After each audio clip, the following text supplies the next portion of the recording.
ফ্লেন্সবুর্গ German, ফ্লেন্সবার্গ, ডেনীয়, ফ্লেন্সবোর্গ, নিম্ন Saxon, ফ্লেন্সবোর্গ, উত্তর ফ্রিজীয়, ফ্ল্যান্সবোজ, জার্মানির উত্তরে স্লেসবিগ হোলস্টাইন রাজ্যের একটি গুরুত্বপূর্ণ বন্দর শহর।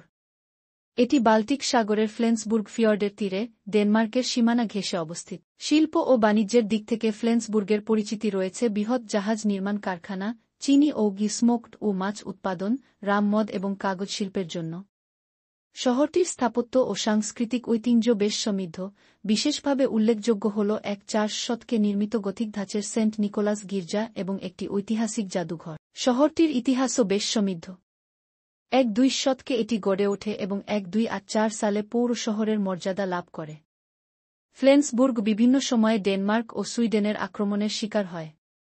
1848 সালে এটি ডেনমার্ক শাসিত স্লেসবিগের রাজধানী হয়, তবে 1860 এর দশকে প্রুশিয়ার নিয়ন্ত্রণে আসে। প্রথম বিশ্বযুদ্ধের পর এক গণভোটের মাধ্যমে শহরটি জার্মানির অংশ হিসেবে থেকে যায়।